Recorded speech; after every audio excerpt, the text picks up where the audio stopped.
राधे राधे। आप सभी का स्वागत है लड्डू गोपाल उपाशी के चैनल में। कैसे हैं आप सभी? आशा करती हूँ कान्हा जी की कृपा से आप सभी अच्छे होंगे। तो आज की वीडियो में हम सुनेंगे तुलसी जी की कहानी, जो आप सभी को एकादशी पारण यानी कि द्वादशी के दिन अवश्य ही सुननी चाहिए। तो प्रेम से बोलिए तुलसी मैया की जय। तो चलिए शुरू करते हैं। एक नंद और भाभी थी। नंद तुलसी जी की पूजा क्या करती थी। वह पूरा दिन तुलसी जी का नाम लेती रहती। भाभी को पूरा दिन तुलसी जी का नाम सुन सुनकर बहुत गुस्सा आता था। वह कहती थी, इसको तो कुछ काम ही नहीं है, पूरा दिन तुलसी तुलसी करती रहती है। नंद तो काम करते करते भी तुलसी जी का नाम लेती रहती और भाभी ये सब देखकर चिढ़ती थी। तो भाभी कहने लगी कि इसके विवाह में तुलसी ही दूंगी और कुछ नहीं दूंगी। वह कुछ नहीं बोलती। सुबह शाम तुलसी जी में जल सींचती, आरती करती। भाभी कहने लगी, इसके लिए लड़का देखकर आओ। और बहुत गरीब घर का लड़का देखना। अब भाई बहन के लिए लड़का देखने गया। गरीब घर का लड़का देखकर आया। उस लड़की की शादी का दिन आ गया। बारात की तैयारी की जाने लगी और बारात आ गई। भाभी ने बारात को खाने के लिए कुछ भी नहीं बनवाया, तुलसी जी के पत्ते ही खाने के लिए रख दिए। बाराती कहने लगे, क्या खाए, यहाँ पर तो हरे पत्ते ही दिखाई दे रहे हैं। बारातियों को तुलसी के पत्ते देखकर बहुत गुस्सा आया। तब बाराती जोर जोर से बोलने लगे और उठकर खड़े हो गए। उसके भाई को यह शोरगुल देखकर बहुत दुख हुआ। लड़की को भी बहुत दुख हो रहा था। लड़की तुलसी रानी से प्रार्थना करने लगी कि हे तुलसी रानी, मेरे और मेरे परिवार की लाज बचाओ। वह आंखें बंद करके यही प्रार्थना करती रही, हे तुलसी रानी, सब ठीक करो। उसने अपने भाई से कहा कि सब बारातियों से कहो कि अपनी आंखें बंद कर ले, मैं एक कमरे से दूसरे कमरे में जाऊंगी। भाई ने सब बारातियों से कह दिया कि लड़की एक कमरे से दूसरे कमरे में जाएगी, सभी आंखें बंद कर लो।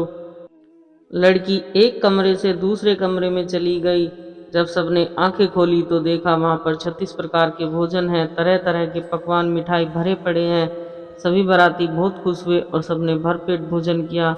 यह सब देखकर लड़की बहुत खुश हुई। उस लड़की का भाई आश्चर्य में पड़ गया कि यह सब कैसे हुआ। उसकी भाभी ने उसे कुछ भी सामान जोड़े कुछ भी नहीं दिया, सब सामान के बदले तुलसी जी दी। लड़की को तुलसी जी के ही कपड़े पहनाए।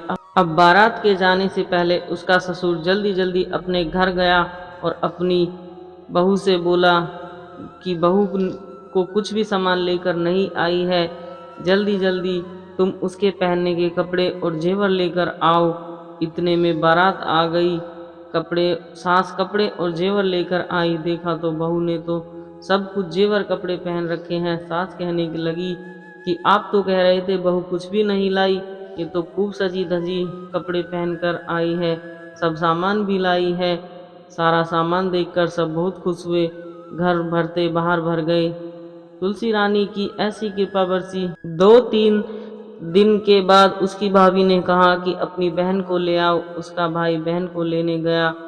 उसका भाई नीचे ही खड़ा रहा। उसको ऊपर जाने में शर्म आ रही थी क्योंकि उसने अपनी बहन को कुछ भी नहीं दिया था। उसकी बहन ने ऊपर से देखा कि उसका भाई खड़ा है तो भाई को ऊपर बुलवाया। भाई ऊपर चला गया। उसकी सास कहने लगी कि जिस दिन से यह हमारे घर आई है इसने कुछ नहीं खाया। उसका भाई बोला कि यह तुलसी जी की कहानी सुनाकर ही खाती है। उसकी सास बोली, इसने तो हमें बताया ही नहीं, कहानी हमें सुना देती। वह उसकी सास से बोला कि मेरी बहन को मेरे साथ भेज दो मौसी जी। सास बोली, हम नहीं भेजेंगे, जिस दिन से हमारे घर आई है उस दिन से तो हमारे घर में आनंद ही आनंद छा गया है। इतना दिया तुमने, हमारा तो घर ही भर गया, हमारी तो इतनी भाग्यवान बहू आई है। भाई ने फिर ले जाने को कहा तो उसने भेज दिया। इतना जेवर कपड़ा ले आई, खूब सजी धजी आई। भाभी दरवाजे पर खड़ी देख रही थी। नंद को देखकर उसे खूब दुख हुआ। कहने लगी, इसे तो गरीब घर में ब्याही थी, यह तो कितना कपड़ा जेवर लेकर आई है, इस पर तो तुलसी रानी की कृपा है। वह अपनी लड़की से कहने लगी कि देखो तेरी बुआ को तुलसी जी की पूजा करने से तुलसी माता की कृपा कैसी बरसी कि उन्होंने उन्हें सब कुछ दे दिया। तू भी रोज तुलसी जी में जल्दी आकर और रोज तुलसी जी की पूजा किया कर। वह लड़की तुलसी जी की पूजा नहीं करती, मन से उसकी माँ उसको मार पीट कर तुलसी जी की पूजा करवाती। वह कभी गंदा पानी कभी झूठा पानी तुलसी में सींच देती। नंद तो मन से तुलसी जी की पूजा किया करती थी, लड़की का मन पूजा में नहीं लगता था। अब वह लड़की बड़ी हो गई, उसकी माँ ने कहा लड़की के लिए अच्छा घर बार देख कर आओ। वह उसके लिए लड़का देखने गया तो उसने बहुत अच्छे घर का लड़का देखा। अब उसकी शादी का दिन आ गया। अब उसने कहा कि इसको भी तुलसी जी के कपड़े पहनाकर और तुलसी ही दूंगी। उसकी माँ ने उसी तरह तुलसी जी के कपड़े जेवर सामान दिया। बारातियों के सामने भी तुलसी जी के पत्ते रख दिए। तुलसी जी के पत्ते देखकर बाराती कहने लगे कि यह पत्ते खाएं क्या खाएं। बारातियों को बहुत गुस्सा आया, वह उठकर जाने लगे तो लड़की की माँ ने कहा इसको भी एक कमरे से दूसरे कमरे में भेजो, बारातियों आंखें बंद कर लेंगे। बारातियों ने आंखें बंद कर ली। लड़की एक कमरे से दूसरे कमरे में गई।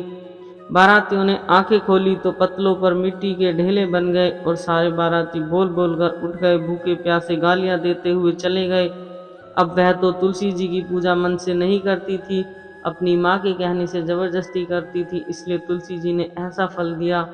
वह ससुराल चली गई। ससुराल में उसका सारा कपड़ा जेवर तुलसी जी का पहना हुआ था। यह सब देखकर सब कहने लगे कि बहू तो कुछ नहीं लाई, उनके घर में जो भी कुछ था सब चला गया, उनके घर में कुछ भी नहीं रहा। उसकी माँ ने कहा अब तो लड़की को ले आओ। वह लड़की को लेने गया तो उसकी सास बोली इसको ले जाओ, ऐसी कमबख्त आई है हमारे घर में तो सब कुछ खत्म हो गया, कल को ले जाता हो आज ही ले जा। वह लड़की को लेकर आ गया। उसकी माँ ने देखा वह तो कुछ भी जेवर कपड़ा पहनकर नहीं आई। कहने लगी अपनी बहन के लिए तो इतना अच्छा घर ढूंढा और इसके लिए कैसा देखा। वह कहने लगा जैसा मेरी बहन ने किया वैसा फल मेरी बहन को मिला और जैसा इसने किया वैसा फल इसको मिला। तुलसी रानी की ऐसी ही कृपा है, जो जैसा करता है वैसा ही फल मिलता है। बोलो तुलसी महारानी की जय। आशा करती हूँ कि आज की कथा आपको पसंद आई होगी। अगर आज की कथा आपको पसंद आई हो तो कमेंट में जय श्री हरि विष्णु लिखना ना भूलें। अगर आपको हमारी वीडियो अच्छी लगती है तो वीडियो को लाइक कमेंट शेयर करें और हमारे चैनल को सब्सक्राइब करें और बेल आइकन को प्रेस करें, जिससे कि हमारे आने वाली वीडियो की नोटिफिकेशन आपको मिलती रहे। राधे राधे, धन्यवाद। Thank you for watching my video. Please हमें सपोर्ट करें, हमें आपकी सपोर्ट की बहुत ज़रूरत है। राधे राधे, धन्यवाद। हर हर महादेव, जय श्री हरि विष्णु। बोलो तुलसी महारानी की जय। तुलसी महारानी नमो नमो, हर की पटरानी नमो नमो, हर हर